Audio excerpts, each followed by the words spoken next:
আসসালামু আলাইকুম রহমতুল্লাহ। সুপ্রিয় শিক্ষার্থীবৃন্দ, মেকানিক্যাল ইঞ্জিনিয়ারিং চ্যানেলের পক্ষ থেকে তোমাদের সকলকে জানাচ্ছি আন্তরিক শুভেচ্ছা। এই ভিডিওটা তৈরি করছি ষষ্ঠ শ্রেণীর শিক্ষার্থীদের জন্য। ষষ্ঠ শ্রেণীর শারীরিক শিক্ষা ও স্বাস্থ্য বইয়ের তৃতীয় অধ্যায় স্বাস্থ্যবিজ্ঞান পরিচিতি ও স্বাস্থ্যসেবা এর 40-41 পৃষ্ঠার অনুশীলনীর বহু নির্বাচনী প্রশ্নের উত্তরগুলো নিয়ে আজকে আলোচনা করব। এই ভিডিওটির ডেসক্রিপশনে এবং পিন কমেন্টে প্লেলিস্টের লিঙ্ক দেওয়া আছে, সেখান থেকে তোমাদের যার যে বিষয়ের ভিডিও দরকার খুব সহজেই তোমরা দেখে নিতে পারবে। এর আগে আমরা প্রথম দুটি অধ্যায় নিয়ে আলোচনা করেছি। তৃতীয় অধ্যায়ের নাম হচ্ছে স্বাস্থ্যবিজ্ঞান পরিচিতি ও স্বাস্থ্যসেবা, পৃষ্ঠা 40, বহু নির্বাচনী প্রশ্ন। 1 নম্বরে আছে দেহ নিরোগ ও সুস্থ থাকাকে কি বলে?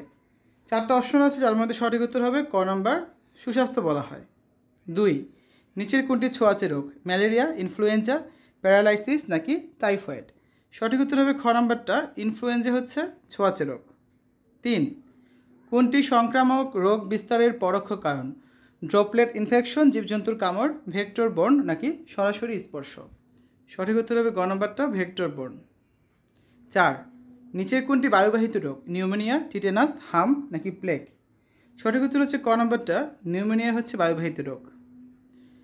প্রশ্ন 5, আরোগ্যের চেয়ে প্রতিরোধ ভালো, এই প্রবাদটিতে নিচের কোনটি প্রতিফলিত হয়েছে?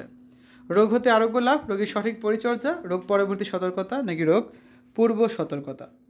সঠিক উত্তর হচ্ছে কোনটা এখানে, ঘ নম্বরটা, রোগ পূর্ব সতর্কতা। 6, হুকওয়ার্ম রোগ হবার প্রধান কারণ কোনটি? পাগলা কুকুরের কামড়, ইঁদুরের কামড়, অ্যানোফিলিস মশার কামড় নাকি মাটির সাথে দেহের ক্ষত স্থানের সংস্পর্শ? সঠিক উত্তর হবে ঘ নম্বরটা, মাটির সাথে দেহের ক্ষত স্থানের সংস্পর্শ। অনুচ্ছেদটি পড়ে 7 এবং 8 নং প্রশ্নের উত্তর দাও। গুচ্ছ 1, গুচ্ছ বি আর গুচ্ছ সি, তিনটা মিলে, ঠিক আছে? তো গুচ্ছ এতে কী আছে? শরীর কাঁপিয়ে জ্বর, শ্বাসকষ্ট, মাথা ব্যথা। গুচ্ছ বিতে আছে প্রচণ্ড জ্বর, দেহে লালচে দানা, চোখ লাল।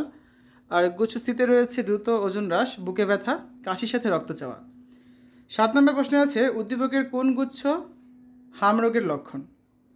সঠিক উত্তর হবে খ নম্বর, গুচ্ছ বি, এগুলো হচ্ছে হাম রোগের লক্ষণ, ঠিক আছে? সর্বশেষ 8 নম্বরে আছে উদ্দীপকের রোগগুলো প্রতিরোধে সর্বোত্তম ব্যবস্থা হচ্ছে কি? 3টা অপশন আছে, 3টাই সঠিক উত্তর, তার মানে ঘ নম্বরটা সঠিক উত্তর, অর্থাৎ যথাসময়ে প্রতিরোধমূলক টিকা গ্রহণ করা, কীটপতঙ্গের কামড় এড়িয়ে চলা আর বিশুদ্ধ পানি পান ও ব্যবহার নিশ্চিত করা, ঠিক আছে? তো আমরা হচ্ছে বহু নির্বাচনী প্রশ্নের উত্তরগুলো নিয়ে তখন আলোচনা করেছি। শিক্ষার্থীর আগামী ক্লাসে আমরা পরবর্তী অধ্যায়ের বহু নির্বাচনী প্রশ্নের উত্তরগুলো দেখিয়ে দিব। আজকের এই ভিডিওতে তোমরা দেখেছো ষষ্ঠ শ্রেণীর শারীরিক শিক্ষা ও স্বাস্থ্য বইয়ের তৃতীয় অধ্যায়ের 40-41 পৃষ্ঠার অনুশীলনীর বহু নির্বাচনী প্রশ্নের সমাধান। আশা করি আজকের এই ভিডিওটি তোমাদের কাছে ভালো লেগেছে। আমাদের চ্যানেলের অন্যান্য ভিডিওগুলো দেখার আমন্ত্রণ জানিয়ে আজ এখানে বিদায় নিচ্ছি। আল্লাহ হাফেজ।